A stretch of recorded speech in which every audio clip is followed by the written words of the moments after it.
역사 기록이라는 건요, 그냥 옛날 이야기가 아닙니다. 어떻게 보면 해독해야 할 암호문 같은 거죠. 오늘은 고려시대에 있었던 한 군사 반란을 다른 사람의 해석이 아니라 원문 사료를 통해서 직접 한번 해독해 보려고 합니다. 그냥 이야기를 듣는 걸 넘어서 역사를 읽는 법 자체를 한번 파고들어 보시죠. 발가락을 잘라 신발에 맞춘다면 그 몸은 어디에 있겠습니까? 정말 절박한 한마디죠. 이게 바로 반란의 한복판에서 왕을 향해 터져나온 외침이었습니다. 이 문장 하나에 당시 고려가 처한 위기와 군인들의 분노가 그대로 압축되어 있어요. 대체 무슨 일이 있었길래 그들은 이렇게 극단적인 비유까지 써야만 했을까요? 그 배경부터 한번 살펴보겠습니다. 네, 방금 들으신 그 문장은 그냥 갑자기 툭 튀어나온 말이 아닙니다. 정말 오랫동안 끓어오르던 분노가 마침내 폭발한 순간의 외침이었죠. 이 반란의 불씨가 어떻게 타올랐는지 그 배경부터 차근차근 짚어보겠습니다. 모든 건 한 장군이 일으킨 쿠데타에서 시작됐습니다. 자, 시간 순서대로 한번 따라가 보죠. 먼저 1009년 강조라는 장군이 정변을 일으켜서 왕을 바꿔버립니다. 당연히 나라가 뒤숭숭하겠죠. 거란이 바로 이걸 빌미로 대규모 침공을 감행합니다. 전쟁을 치르면서 고려 군인의 수는 엄청나게 늘어났는데 막상 전쟁이 끝나고 나니까 이 많은 군인들에게 줄 땅이 부족해진 겁니다. 국가 재정이 거의 파탄 직전까지 간 거죠. 바로 그때 1014년에 문신들이 이 재정 위기를 해결하겠다면서 한 가지 방안을 내놓습니다. 바로 이 제안이 모든 갈등의 도화선이었습니다. 당시 문신이었던 황보유해와 장현우가 이런 건의를 한 거예요. 군인들에게 지급된 토지, 그러니까 그들의 생계수단인 영업전을 몰수해서 그걸로 부족해진 문신들의 봉급을 채우자는 거죠. 한번 생각해 보세요. 목숨 걸고 나라를 지킨 군인들 입장에선 정말 기가 막힌 이야기 아니겠습니까? 이건 단순히 돈 문제가 아니라 그들의 생존과 자존심을 정면으로 건드린 겁니다. 자, 이제부터가 본론입니다. 고려사 원문을 직접 들여다보면서 이 반란이 역사에 어떻게 기록되었는지 문장 하나하나를 분석해 보겠습니다. 좀 낯선 한문이 나올 텐데요. 그 안에 숨어있는 당시의 상황과 심리, 그리고 그 문장 구조까지 같이 펼쳐보시죠. 첫 문장부터 보시죠. 모든 문제의 시작을 아주 명확하게 딱 짚어주고 있습니다. 강조 용병 이래, 강조가 군사를 쓴 이래로라는 뜻이죠. 여기서 자 A 이래라는 구조는 이 모든 사건의 기원이 바로 A에 있다 하고 못을 박는 역할을 합니다. 그리고 뒤이어 나오는 유시, 이로 말미암아라는 이 접속사가 강조의 정변이라는 원인과 백관의 복록 부족이라는 결과를 아주 명료하게 착 연결해주죠. 역사가가 얼마나 논리적으로 이 사건을 서술하고 있는지 잘 드러나는 부분입니다. 다음 문장을 보면 이제 이 문제를 해결하겠다고 나선 인물들이 등장합니다. 유의여, 중추원 사장 장연우, 바로 황보유의와 장연우 두 문신입니다. 여기서 주목할 한자는 바로 여, 모와 더불어라는 뜻의 이 글자입니다.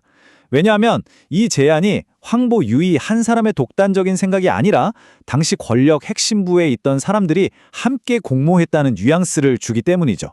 그리고 문장 끝에 견의왈, 건의하여 말하기를 이라는 표현이 나오죠. 이건 이제부터 그들의 구체적인 정책 내용이 시작될 거라는 일종의 신호탄입니다. 네, 이게 바로 그들의 건의 내용입니다. 경사수기지사, 수도인 개경을 지키는 군인들의 토지가 선급, 즉 필요 이상으로 넉넉하게 지급되었다고 주장하는 겁니다. 자기들 봉급이 부족한 문제를 해결하기 위해서 군인들의 밥그릇을 콕 집어서 문제 삼은 거죠. 이에 대한 무관들의 반응은 무관 포어의 불평, 즉 불평을 품었다는 건데요. 여기서 핵심은 포라는 부사입니다. 잠옷, 꾀라는 뜻인데 이게 그냥 좀 불평했다가 아니라 상당히 심하게 불평했다는 뉘앙스를 줍니다. 이미 갈등이 위험수에 도달했다는 걸 암시하는 거죠. 자, 이제 반란의 주동자 상장군 최질이 등장합니다. 이 문장은 그의 개인적인 동기를 아주 날카롭게 보여줘요. 이변공 루베 무직, 이변공 루베 무직. 변방에서 세운 공로 때문에 여러 번 무관직에 임명되었다. 이유를 나타내는 이로 그의 공로를 먼저 딱 보여줍니다. 하지만 바로 뒤에 역접을 나타내는 어가 나오면서 부득위 문관, 부득위 문관. 그러나 문관은 되지 못했다는 좌절감을 대비시키죠. 공은 세웠지만 원하는 대우는 받지 못했다는 겁니다. 그의 감정 상태는 규창양양, 규창양양. 평소에 항상 불만이 가득했다는 말로 요약됩니다. 특히 저 양양이라는 표현은요, 겉으로 드러내지는 못하고 속으로만 부글부글 끓는 그런 불만을 정말 생생하게 묘사하는 단어예요. 이런 개인적인 불만이 공적인 문제와 딱 만나면서 폭발 직전까지 간 겁니다. 드디어 반란이 시작됩니다. 여기서 핵심이 되는 구문은 이다현 위사입니다. 토지를 빼앗긴 것을 구실로 삼다라는 뜻인데요. 이 A 위사라는 구조는 A를 명분으로 내세우다라는 의미예요. 그러니까 최질 같은 지휘관들의 개인적인 불만과는 별개로 일반 병사들을 움직이게 하려면 우리 모두의 땅을 빼앗겼다라는 공적인 명분이 필요했던 거죠. 이 명분을 내세워서 유치주군사, 군사들을 꿰어 이끌고 고조입 금중, 북을 치고 함성을 지르면서 대궐로 쳐들어간 겁니다. 이 문장은 반란군의 행동이 얼마나 신속하고 폭력적이었는지를 정말 생생하게 보여줍니다. 짧고 강렬한 동사들이 연달아 나오죠. 빠, 묻고, 최지, 매질하고, 웨이라오, 에워싸고, 면수, 얼굴을 마주하고 직접 호소합니다. 마치 영화의 한 장면처럼 사건이 아주 빠르게 전개되죠. 특히 최이지, 최이스, 매질에서 거의 죽게 만들었다는 이 표현은 그들의 분노가 정말 극에 달했다는 걸 아주 적나라하게 보여주는 대목입니다. 단순히 제압하는 수준을 넘어서 죽기 직전까지 몰아붙인 다음에야 왕에게 나아간 거예요. 왕 앞에서 외친 그들의 첫마디는 문신들의 정책을 두 가지 측면에서 공격합니다. 먼저 실위 자리지게, 이건 실로 자신들의 이익만을 위한 계책이다라면서 사적인 욕심으로 딱 규정해버립니다.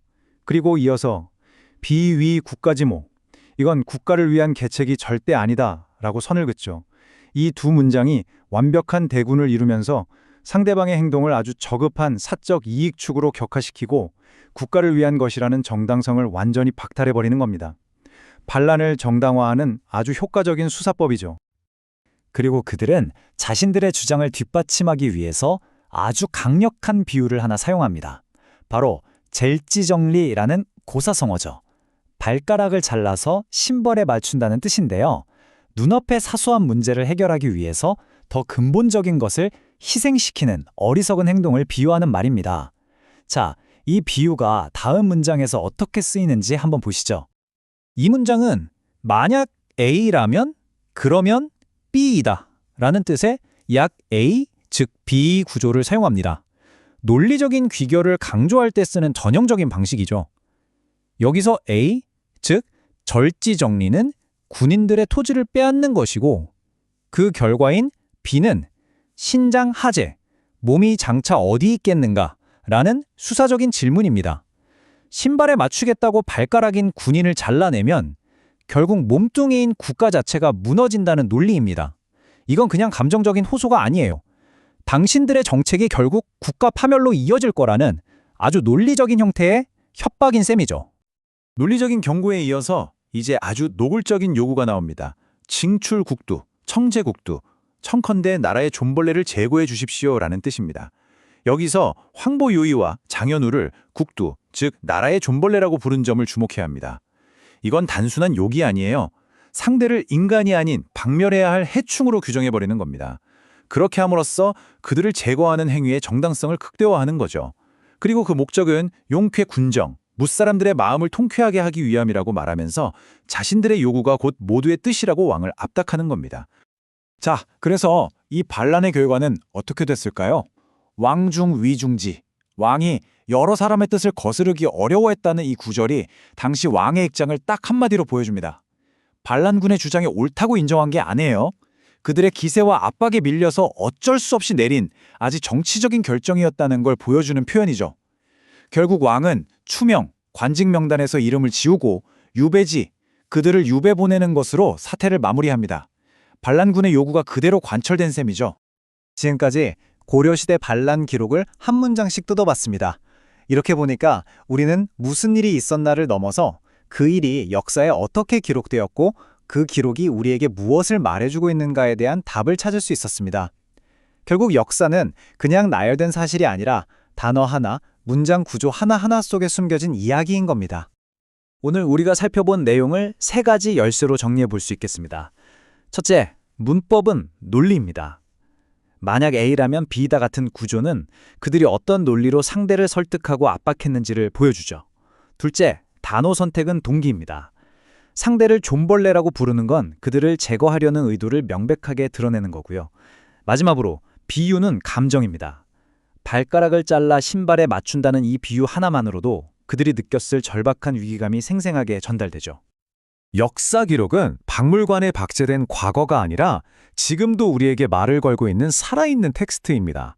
오늘 우리가 한 것처럼 그 문장의 구조를 세심하게 들여다볼 때 우리는 기록 너머에 있는 진짜 목소리를 들을 수 있게 됩니다.